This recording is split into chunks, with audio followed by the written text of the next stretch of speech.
الليبي. يعني الليبيون يتعايشون، تجد قرية أمازيغية بجنبها قرية تتحدث العربية مثل الأتراك والأكراد. والأكراد. في حقيقة الأمر الشعب يعني هناك تواصل بينهم ومحبة وجيران وأصدقاء.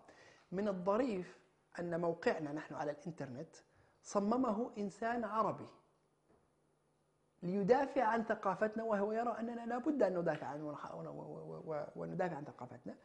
عفوا، ليس صممه، برمجه عربي. وأنا قمت بتصميمه في الحقيقة. ويعيننا فيه إخوة يتحدثون فقط العربية ولا يعرفون الأمازيغية. فالإشكالية بين الشعب لا توجد، الإشكالية هي إشكالية أيديولوجية. العقيد القذافي عندما جاء إلى حكم ليبيا في أول 69 فرض القومية العربية. وإذا كانت ليبيا عربية إذن لا يمكن أن يكون فيها أي شخص آخر، أي قومية أخرى، أي عرق آخر حسب تعريفه. ونحن الأمازيغيون ثقافة ولسنا عرق، لأن ممكن أن تجد إنسان عربي وتمزغ وأصبح أمازيغي عبر التاريخ، وتجد إنسان أمازيغي تعرب وأصبح عربي عبر التاريخ. فلا يوجد هناك دماء نقية تسمى الدماء الأمازيغية أو كذا. نحن لا ندعو إلى عرق أبدا، نحن ندعو إلى ثقافة توجد في بلادنا نريد أن نحافظ عليها، لأنها جزء من الكيان، جزء من الارتباط، جزء من هذه الدولة. هذا شيء جيد يعني. هذا نعم، المفروض الدولة تفهم هذا الشيء. ولكن هناك إشكالية أخرى يجب أن نفصح عنها هنا، وهي إشكالية الجهل بالآخر. عندما تجهل الآخر تعاديه، هذه نقطة. النقطة الأخرى، نحن لدينا مذهب يختلف عن باقي الليبيين. الليبيون أكثرهم مالكيون، نعم، بينما الأمازيغ هم إباضيون. فكانت هناك إشكاليتين، إشكالية مذهبية وإشكالية لغوية. إباديون كما إباضيون، نعم. إباديون. الإباضية من أوائل المذاهب الإسلامية، يعني خرجت في العصر الأموي الأول. من كان إمام عبد الله بن إباض. هو حقيقة جابر بن زيد، ولكن اشتهروا، إمامهم الذي اشتهروا من أجله هو عبد الله بن إباض. من المفروض فقط ما في يعني المذاهب الأربعة والشيء. نعم، من المفترض يعني. نعم. العودة الآن إلى سبب، يعني أحيانا أنا بيني وبين نفسي أحاول أن أفهم لماذا الدولة الليبية تحارب الأمازيغية. هو حقيقة هناك ضغط من الدولة الليبية على كل الليبيين. هناك حرب على الشعب الليبي، يعني دولة ديكتاتورية تريد أن تتفرد بالحكم، إن شئت عصابة تريد أن تتفرد بالحكم. فالليبيون كلهم متضررون بسبب هذه الدولة القائمة الآن. أضرار اقتصادية، أضرار اجتماعية، أضرار كل شيء. زد عليها الأضرار، هذه الأضرار التي يستوي فيها كل الليبيون. هناك أضرار خصصت للأمازيغ وهي الأضرار الثقافية. فأنا الآن لو كنت عربيا وأكتب كتاب في النحو العربي، الدولة تدعمني وتطبع هذا الكتاب.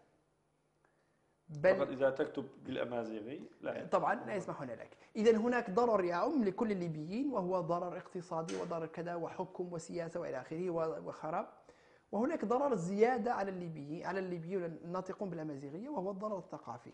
وهناك الضرر المذهبي كذلك، حورب كذلك المذهب. هناك حقيقة ضرر على إخواننا في شرق ليبيا، لأنهم كانوا أكثرهم يتبعون الحركة السنوسية، والحركة السنوسية كان ينتمي إليها الملك السابق. فهم كذلك، يعني القذافي هدم ضريح عمر المختار. هل تعلمون هذه المعلومة؟ مثلا القذافي هدم ضريح عمر المختار، وهدم الزاوية السنوسية، وأحرق الكتب السنوسية. هناك كذلك ضرر على إخواننا من الحركة السنوسية في ليبيا. ففي حقيقة الأمر النظام القذافي في 77 أخرج نظرية يسمى فيها النظرية الثقافية أو كذا، الثورة الثقافية، مثل ماو تسي تونغ، ويريد أن يتشبه بهؤلاء العمالقة في التاريخ، فقام بنفس الشيء. أحرق مثلا الآلات الموسيقية الغربية. قذافي رجل عجيب يعني. نعم، أحيانا نعم. هي يأخذ فكرة قرارات أيديولوجية. عجيبة في لا، كل في العالم، حقيقة في الأمر سياسة العالم يعجبون كثير يعني. نعم، هذا مؤخرا. ولكن القذافي ذكي، ليس إنسان يعني بتلك البساطة. طبعا يعني عندما بدأ في حكم ليبيا كان يحكم بأيديولوجية. هذه الأشياء لا ينطلق بها عبثا. عندما تقول أن أقوم بثورة ثقافية عربية وأحرق الآلات الموسيقية الغربية، يعني يريد فقط الآلات الموسيقى العربية. وعندما يحارب الأمازيغ هو يريد فقط العربية في ليبيا، ويريد كل الناس أن تتعرب. فهذه سياسة تبعت من قبل من قبل أنظمة أخرى كذلك، في الحزب البعثي في العراق مثلا كان يريد فقط اللغة العربية في تركيا فحارب الأكراد، عفوا في العراق فحارب الأكراد، وفي تركيا كذلك في بداية يعني هاي الدكتاتورية أصلا موجود في كثير الدول العرب، يعني ليس فقط الإسلامية في كذلك. ليبيا، نعم وكثير الدول الإسلامية والعربية نعم موجود. تفضل. نعم نعم. فأقول يعني ليست القذافي ليس بالسذاجة التي يصورها البعض، وليس هو وحده الذي يفكر، يوجد معه من يفكر له كذلك يعني. عودة إلى الأمازيغية والأمازيغ، نحن نشاطنا في حقيقة الأمر نشاطنا ثقافي. لو الدولة تتركنا لا نتحدث عنها ولا نحاربها ولا نقرب منها، ولا نشتغل تقربون فقط في الثقافة السياسة ولا ولا نقرب السياسة، تريدون أي شيء ولكن من السياسة. هم يضطروننا لدخول السياسة والصراع معهم سياسيا. فنحن مثلا أنشأنا جمعية لحقوق الإنسان. أنا حقيقة أشغل منصب في الأمم المتحدة، منصب الناطق الرسمي باسم الشعوب الأصلية.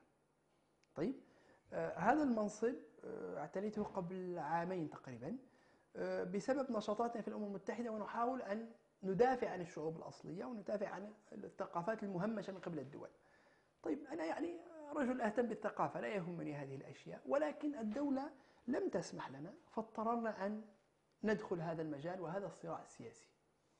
نحن مثلا عندنا موقع في الانترنت يهتم، انسيكلوبيديا إن أحببت، أو موسوعة في الانترنت تسمى تماتارت، ربما أريكم بعض طبعا أجزاء نشوف منها. الوثائق في نعم الإنترنت كمان.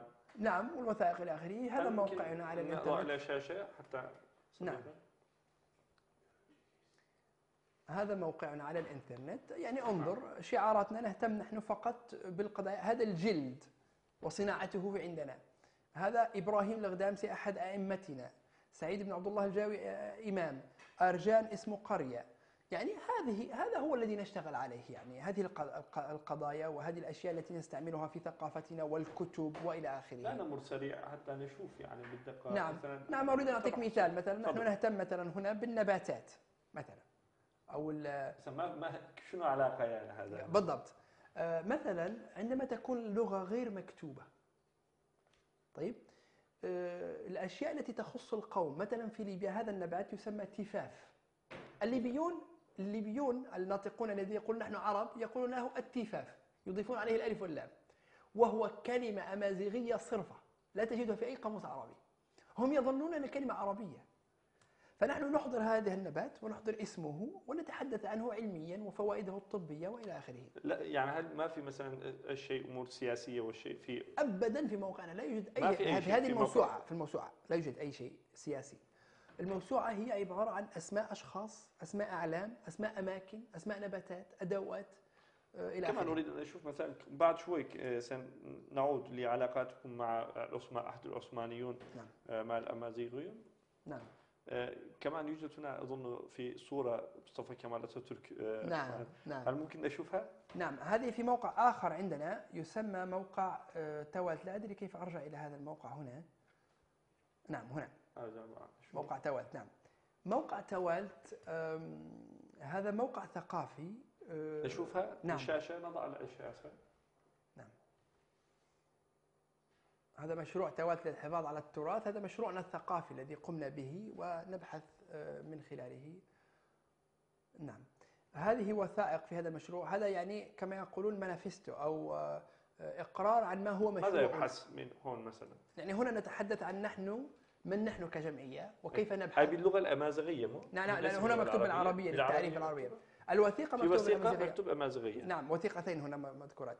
فهذا المشروع نتحدث فيه كيف يمكننا تجميع مخطوطاتنا ووثائقنا وصورنا القديمة، لأن الكاميرا مثلا دخلت المنطقة في العهد العثماني الأول، ويعني من القرن التاسع عشر، وصوروا ناس كثر، وصور الإيطاليون وصور الأتراك وصور.